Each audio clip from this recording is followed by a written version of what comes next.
아멘. 성가대 찬양 감사드립니다. 성가대에서 찬양을 부르실 때 옆에서 임보려 집사님이 수화로 같이 찬양을 해주셨습니다. 오늘 장애인 주일이다 보니까 그 의미를, 그 메시지를 성가대가 전하면서 준비한 것 같습니다.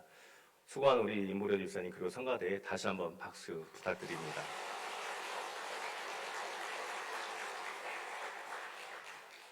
할렐루야. 하나님의 은혜와 평강이 함께하기를 기도합니다. 부활하시는 우리 주님의 기쁨이 늘 함께하기를 기도드립니다. 우리 옆에 계신 분과 인사 나누겠습니다. 사랑합니다. 축복합니다. 사랑합니다. 축복합니다.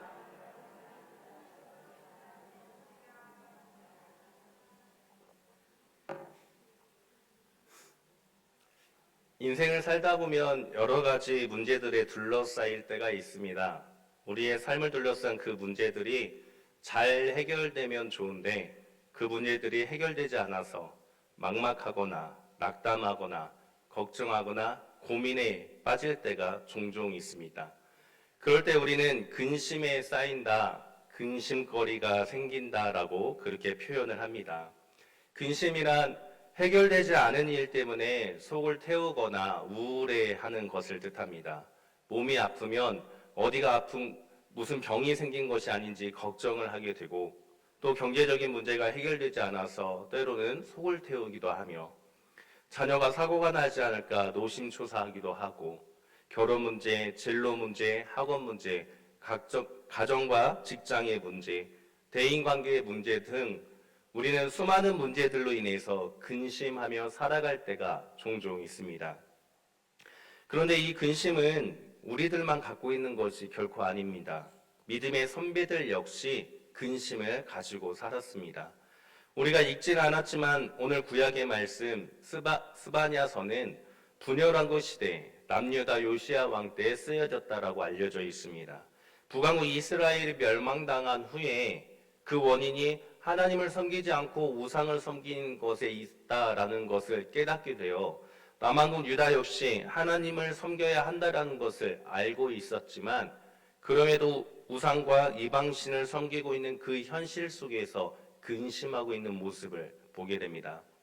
또한 오늘 복음서 말씀에서는 스승인 예수님이 십자가에 죽으시고 사흘이 지나 예수님의 시체가 사라지는 상황 속에 처해 있습니다. 새벽에 무덤에 갔던 몇몇 여자들은 예수님의 시체는 보지 못하였으나 천사가 나타나 예수님이 살아나셨다라는 이야기를 듣고 제자들에게 와서 말하였고 제자들 역시 서둘러 무덤에 가보았으나 예수님의 시신은 보지 못하였습니다. 그래서 이들의 그 상황을 함께 읽은 누가복음 24장 17절에서는 두 사람이 슬픈 빛을 띠고 머물러 서 있었다라고 표현을 하고 있습니다. 제자들은 예수님의 시신을 잃어버린 그 상황 속에서 슬픔의 근심 속에 쌓이고 있다라는 것을 보여주고 있습니다.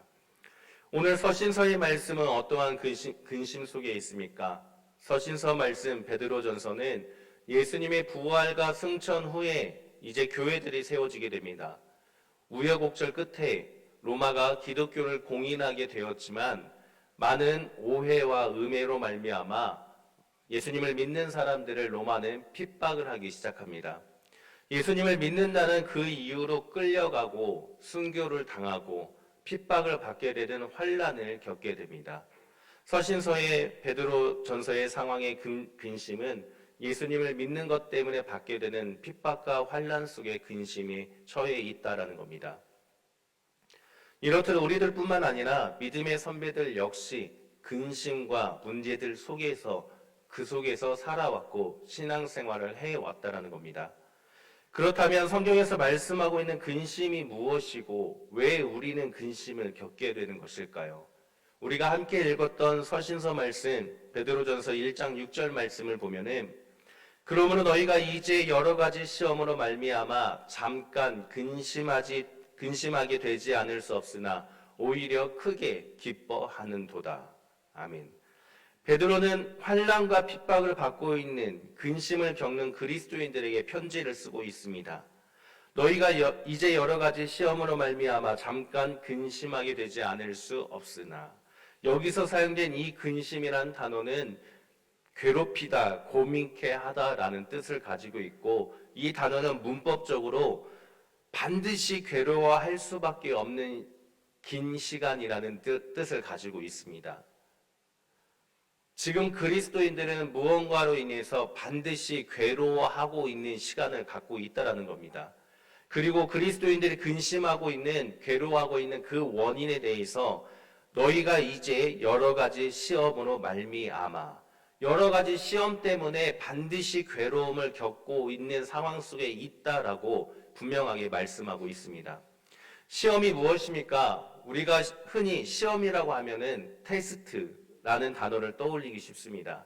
내가 어떤 선택을 하게 될지, 혹은 내 믿음이 어떠할지 하나님이 마치 나를 시험 보고 있는, 테스트하고 있다라고 생각하기가 쉽습니다. 예를 들어서 남편이 믿지 않는 부인만 믿는 그 가정에서 꼭 주일날 시댁 식구의 모임을 갖게 됩니다. 그 상황에서 가족 모임에 참여해야 할지 아니면 성전에 와서 예배드려야 할지 우리는 고민하고 근심하게 됩니다. 저희 집이 그랬습니다. 이런 상황에서 어떤 분들은 이렇게 말합니다. 믿음으로 이겨내야 돼. 하나님이 지금 너의 믿음을 시험하고 계셔. 그 말이 오히려 부담이 되고 상처가 될 때가 있었습니다. 이것이 시험일까요? 성경에서 말씀하는 시험은 하나님이 우리를 테스트하는 시험도 분명히 있습니다. 그러나 그것이 다가 아니라는 겁니다.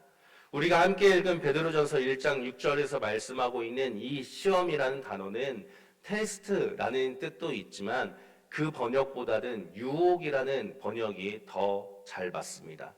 하나님을 믿는 신앙의 삶에서 나에게 찾아오는 유혹, 이 유혹을 내가 이겨내느냐 못 이겨내느냐, 그것을 하나님이 테스트한다라는 그런 시험이 아니라 우리의 삶에서 우리가 하나님을 믿지 못하게끔 많은 유혹들이 있는 그 유혹이 바로 시험이라는 뜻을 가지고 있다는 겁니다. 이 세상은 하나님이 창조하시고 하나님이 다스리시는 세상이지만 하나님의 방법만으로는 살아갈 수 없는 곳이기도 합니다. 왜냐하면 세상은 죄인들이 모여 죄악이 가득한 곳이기 때문입니다. 그래서 세상 속에서 살아가는 우리들이 하나님의 방법을 따르고자 무단히도 애쓰지만 세상은 그 방법을 여기고 있는 우리를 거부하게 됩니다. 그래서 세상은 끊임없이 우리를 유혹하고 있습니다. 조금 편하게 살아봐. 세상의 방법에 따라서, 세상의 가치관을 따라서 조금 더 편하게 살아봐라고 우리를 유혹하고 있는데, 이러한 유혹이라는 것이 바로 시험의 원래 뜻이라는 겁니다. 하나님의 방법이 아닌 다른 방법으로 살아가라는 수많은 유혹들, 하나님이 그 유혹에서 지키냐 안 지키냐 테스트하는 것이 아니라 그 유혹 자체가 시험이라는 겁니다. 하나님이 우리의 믿음을 테스트하는 것이 아니라 하나님의 방법으로 살아갈 수 없게끔 세상의 많은 유혹들, 그 자체가 시험이라는 겁니다. 시험이라는 번역보다는 유혹이라고 번역하는 것이 베드로전서의 상황에서는 더 맞는 것입니다. 하나님의 자녀인 우리는 하나님의 뜻대로 하나님의 가치관을 가지고 하나님의 방법으로 이 세상을 살아가야만 합니다. 그러나 세상은 우리에게 끊임없이 세상의 방법을 따르라라고 유혹을 하고 있습니다. 그것으로 인해서 우리는 우리의 믿음을 지키기 위해서 괴로워하게 되는 것입니다. 그것이 바로 근심입니다. 믿음의 선배들은 바로 이러한 시험들 속에서, 유혹들 속에서 근심하였던 것입니다. 괴로워했습니다.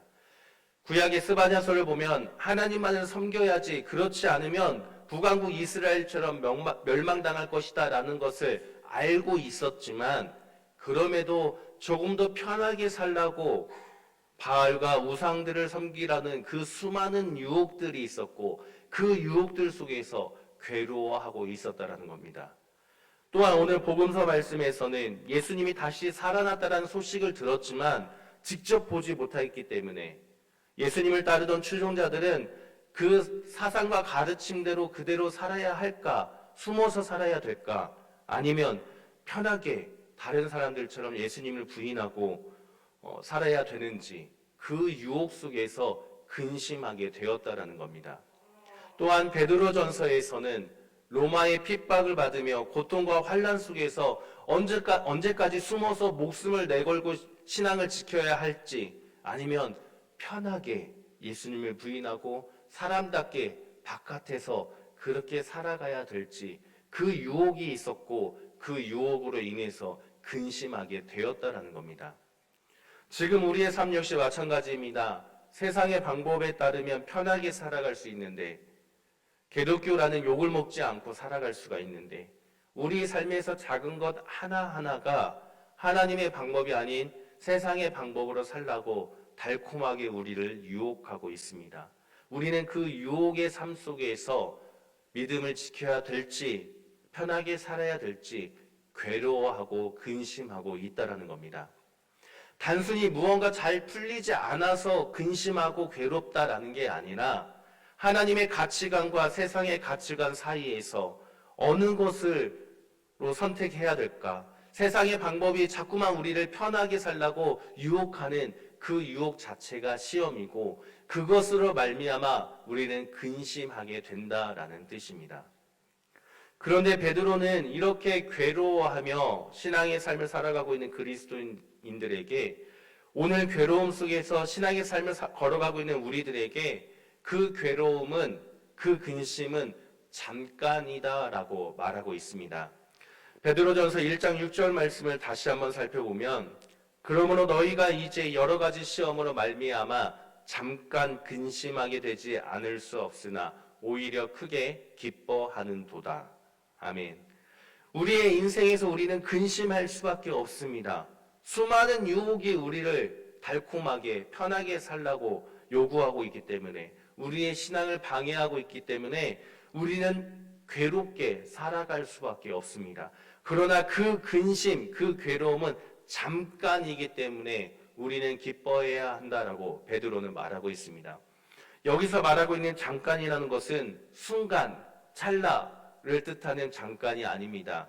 여기서 말하는 잠깐이라는 것은 언제일지 모르나 종말의 시간을 말하고 있는 겁니다. 다시 말하면 지금 당장일 수도 있지만, 아니면 10년 후일 수도 있고, 우리가 죽은 후일 수도 있고, 100년 뒤, 1000년 뒤일 수도 있습니다. 주님이 다시 오시는 그 날까지의 시간을 잠깐이라고 표현하고 있습니다. 왜 이렇게 표현하고 있습니까? 이 땅에서의 우리의 삶은 짧지만 주님의 나라는 영원하기 때문입니다. 영원한 주님의 나라에 비하면 우리가 지금 받고 있는 근심과 괴로움은 찰나의 시간밖에 안 되기 때문에, 베드로는 종말의 그날, 주님이 다시 오시는 그날을 기대하며 잠깐이라고 근심을 표현하고 있는 것입니다. 그래서 베드로는 말합니다. 근심은 잠깐 하지만 그래도 우리는 기뻐하는도다. 왜 우리가 기뻐합니까? 근심이 있지만 왜 기뻐하는 것입니까? 1장 3절에서 이렇게 말씀하고 있습니다. 우리 주 예수 그리스도의 아버지 하나님을 찬송하리로다. 그의 많으신 긍휼대로 예수 그리스도를 죽은 자 가운데서 부활하게 하심으로 말미암아 우리를 거듭나게 하사 산 소망이 있게 하시며. 아멘. 예수 그리스도께서 죽은 자 가운데서 부활하시고 우리를 거듭나게 해 주신 산 소망, 부활을 우리에게 허락해 주셨기 때문에 우리는 괴로운 근심 가운데서도 기뻐할 수가 있다라는 겁니다. 부활의 기쁨이 있기 때문에, 영혼의 구원을 받았기 때문에 괴로운 근심의 그 상황 속에서도 우리는 기뻐할 수가 있는 것이라고 그렇게 말하고 있습니다. 그런데 이 기쁨은 우리가 죽은 후에 우리가 다시 부활하셔서 누리는 기쁨이 결코 아닙니다. 이 기쁨은 종말의 때에 누리는 기쁨이 아닙니다. 부활의 이 기쁨은 지금 괴로운 가운데 있는, 근심 중에 있는 지금 이 순간부터 영원까지 계속해서 누리는 것이란 뜻입니다. 수많은 유혹들 속에서 그 유혹들로 인해서 괴로워하고 근심하고 있는 지금 당장부터 주님이 오실 그 영원한 나라까지 계속해서 누리는 기쁨이라는 것입니다. 할렐루야. 역설적이게도 괴롭지만 기쁘다라는 말이 있습니다. 근심에 있지만 기쁘다라는 말입니다. 왜냐하면 그 무엇보다도 부활의 이 기쁨이 더 크기 때문입니다. 근심하고 괴로워하는 것보다도 내가 다시 부활한다는 부활의 산소망이 더 크기 때문에 우리는 근심은 잠깐이고 더 기뻐하는 삶을 살아야 한다라는 뜻입니다. 이 기쁨이 근심을 이기는 힘임을 믿으시기를 바랍니다. 이 기쁨이 우리 가운데 가득하여서 우리의 근심과 괴로운 그 상황 속에서도 부활의 기쁨을 누리는 삶이 되기를 주님의 이름으로 축원합니다. 그런데 괴로움과 근심에 있다 보면 우리는 이 기쁨을 누리기란 쉽지가 않습니다. 우리가 바로 이 세상에서 살아가기 때문입니다. 하나님의 방법이 아닌 세상의 가치와 세상의 잣대로 굴러가고 있는 세상 속에서 살아가기 때문에 하나님이 주시는 기쁨을 누리며 살아가기란 쉽지가 않은 것이 사실입니다. 오늘 복음서 말씀은 우리에게 그럼에도 불구하고 이 세상에서 근심과 괴로움 가운데서 기쁨을 누릴 수 있는 방법의 두 가지를 알려주고 있습니다. 그 첫 번째 방법은 눈이 밝아져 예수님을 바라보라는 것입니다. 우리가 함께 읽었던 누가복음 24장 31절에서 이렇게 말씀합니다. 그들의 눈이 밝아져 그인 줄 알아보더니 예수님 그들에게 보이지 아니하시는지라. 아멘. 예수님을 알아보지 못했던 이들이 눈이 밝아지게 되자 예수님을 알아보게 됩니다. 눈이 밝아졌다라는 것은 영적인 눈이 떠졌다라는 의미가 아니라 예수님에 대해서 완전히 알게 됐다라는 뜻을 가지고 있습니다. 예수님에 대해서 완전히 알게 되자 눈이 밝아지자 예수님을 바라볼 수가 있게 되었습니다. 그 예수님을 바라보야만 부활의 산소망을 붙잡고 살아갈 수가 있게 되는 것입니다. 그 예수님을 제대로 알고 바라보아야만 부활의 기쁨을 누리며 근심 가운데서도 살아갈 수가 있다라는 뜻입니다. 그렇다면 이들의 눈이 어떻게 하여서 밝아지게 된 것일까요? 누가복음 함께 읽었던 말씀 바로 직전에서 이들은 예수님과 함께 식사를 나눕니다. 이때 예수님은 떡을 가지고 축사하신 후에 떼어 그들에게 주었고 그들이 이 떡을 먹자 눈이 밝아져 예수님을 알아보게 되었다라고 말씀하고 있습니다. 떡을 떼어 주는 것, 예수님께서 마지막 만찬 때 하신 것이며 예수님의 부활과 승천 후에는 그것을 기억하기 위해서 초대교회에서 행하던 성만찬입니다. 떡이 무엇입니까? 떡은 바로 예수님의 몸입니다. 우리가 주님의 몸을 먹는다는 것은 주님이 내 안에 거한다라는 것을 의미하는 것입니다. 예수님이 내 안에 거하게 될 때 우리가 예수님에 대해서 바르게 알게 되고 그로 인해서 우리의 눈이 밝아져 주님을 바라보게 될 수 있다라는 겁니다. 그렇게 주님을 바라보게 될 때 부활의 산소망이 바라보게 되는 것이고 그로 인해 부활의 기쁨으로 우리는 근심을 이겨낼 수가 있다라는 뜻입니다. 그래서 요한복음에서는 주님께서 이렇게 말씀하셨습니다. 조금 있으면 세상은 다시 나를 보지 못할 것이로되 너희는 나를 보리니 이는 내가 살아있고 너희도 살아있겠습니다. 그날에는 내가 아버지 안에 너희가 내 안에 내가 너희 안에 있는 것을 너희가 알리라. 아멘. 주님이 우리 안에 우리가 주님 안에 있을 때 그때 우리의 눈이 밝아져 주님을 알게 되고 주님을 볼 수 있게 되는 것입니다. 주님이 우리 안에 우리가 주님 안에 있을 때 근심과 괴로움 가운데서도 부활의 그 기쁨을 바라보게 되어서 지금 현재 근심하고 있는 그 속에서도 기뻐하면서 살아갈 수가 있다라는 뜻입니다. 그렇기 때문에 오직 주님 안에 거하시기를 바랍니다. 오직 주님이 우리 안에 거하시기를 바랍니다. 그로 인해서 오직 주님이 주시는 기쁨으로 우리의 모든 근심과 괴로움을 이겨내시길 주님의 이름으로 축원합니다. 우리가 근심과 괴로움 가운데 기쁨을 누릴 수 있는 두 번째 방법은 성경을 통해서 주님을 알아갈 때 우리는 주님을 바라보고 기뻐할 수가 있게 되는 것입니다. 부활의 예수님을 만난 이들은 예수님인지를 깨닫게 되었을 때 예수님은 그곳에서 사라졌습니다. 눈이 밝아져 깨닫게 되었지만 주님은 그들 곁을 떠나가셨습니다. 그래서 이들은 열한 제자와 예수님을 따르던 이들이 모여있는 예루살렘으로 다시 돌아가 그곳에서 자신들이 겪은 일에 대해서 이야기합니다. 예수님이 다시 살아났다라는 것을 이야기하게 됩니다. 이 말을 할 때 주님께서 그들 가운데 나타나시게 되었고 손과 발과 옆구리를 보여줌으로써 예수님이 다시 살아난 것을 믿으라고 말씀하시면서 그곳에 모인 이들에게 한 가지 하신 일이 있습니다.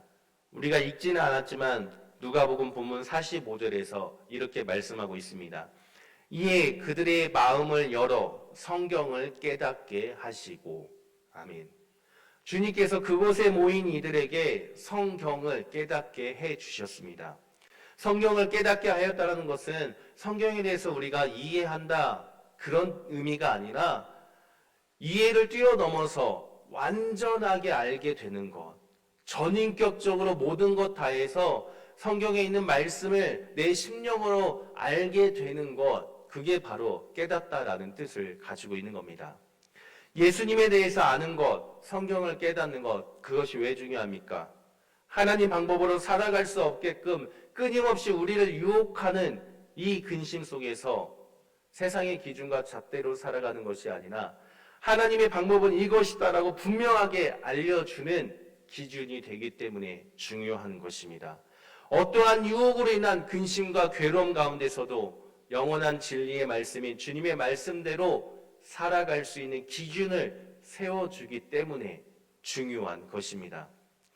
그래서 성경은 이렇게 말씀합니다. 모든 성경은 하나님의 감동으로 된 것으로 교훈과 책망과 바르게 함과 의로 교육하기에 유익하니 이는 하나님의 사람으로 온전하게 하며 모든 선한 일을 행할 능력을 갖추게 하려 함이라. 아멘. 성경은 우리가 하나님의 사랑으로 이 땅 가운데서 살아갈 수 있도록 온전하게 우리를 이끌어 주시기 때문에 성경에 대해 깨닫게 되면 우리가 세상의 가치가 아닌 하나님의 가치로 살아가기 때문에 근심과 괴로움 속에서도 부활의 주님을 바라보며 그 기쁨을 누리며 살아갈 수가 있다라는 뜻입니다. 그렇기 때문에 말씀을 묵상하는 것이 중요합니다. 말씀을 듣는 것이 중요합니다. 말씀을 아는 것이 중요합니다. 지식으로 아는 것이 아니라 우리의 모든 것으로, 우리의 마음으로, 우리의 심령으로, 내 삶의 모든 것으로 주님의 말씀을 받아들이는 것, 그 깨달음이 있는 것이 중요하다라는 뜻입니다. 사랑하는 성도님들, 오직 하나님의 말씀을 온전하게 깨달음으로 주님의 말씀을 알아감으로써 근심과 괴로움 이 세상 속에서 주님이 부활하시는 그 기쁨을 누리시길 주님의 이름으로 간절히 축원합니다. 말씀을 정리합니다. 우리는 누구나 근심과 괴로움을 경험합니다. 우리뿐만 아니라 믿음의 선배들 역시 그러한 삶을 살아왔습니다. 믿음의 선배들도 우리와 똑같이 근심하고 괴로워하며 살아왔습니다. 수많은 유혹들 속에서 살아왔습니다. 그러나 믿음의 선배들은 근심과 괴로움에 붙잡혀 머물러 있는 것이 아니라 주님이 주시는 기쁨을 바라보며 주님이 주시는 구원을 갈망하며 근심과 괴로움을 이겨냈습니다. 우리 역시 우리를 둘러싸는 근심과 괴로움을 주님이 주시는 기쁨, 부활의 산소망을 붙잡음으로써 이겨내시길 바랍니다. 그러기 위해서 주님이 우리 안에, 우리가 주님 안에 거함으로 우리의 눈이 밝아져 예수님에 대해서 완전하게 알아야 됩니다. 그러기 위해서 변하지 않는 영원한 진리의 주님의 말씀을 붙잡고 내 삶에서 나의 모든 것 다해 주의 말씀을 온전하게 받아들임으로써 주님의 기쁨을 누리며 살아가야만 하는 것입니다. 사랑하는 성도님들, 지금 무거운 짐을 메고 있으십니까? 지금 걱정거리가 있으십니까? 지금 근심과 환난과 아픔이 있으십니까? 수많은 유혹들이 우리를 유혹하고 있으십니까? 주님이 주시는 부활의 기쁨으로 그 모든 것을 이겨내시기를 바랍니다. 부활의 이 기쁨은 아픔 가운데 있는 지금 그 순간에도, 환난과 근심 가운데 있는 지금 그 순간에도, 내가 삶을 살아감으로써 수많은 유혹 가운데 있는 지금 그 순간에도 우리가 누리는 것임을 기억하시기 바랍니다. 모든 근심을 이겨내는 힘, 오직 주님의 부활의 기쁨임을 믿으시고 그 기쁨을 누리며 살아가는 복된 삶이 되기를 주님의 이름으로 간절히 축원합니다. 함께 기도합니다. 근심과 괴로움 속에 살아가는 우리를 위해 십자가에서 죽으시고 부활하신 주님, 부활의 그 기쁨을 누림으로 모든 근심을 이겨내기를 원합니다. 주님, 우리 가운데 임재하셔서 세상 근심을 바라보는 것이 아닌 주님을 바라보게 하옵시고 오직 주님의 말씀을 마음에 간직하여 부활의 기쁨을 누리는 복된 삶이 될 수 있도록 축복하여 주옵소서. 우리를 구원하신 예수 그리스도의 이름으로 기도드립니다. 아멘.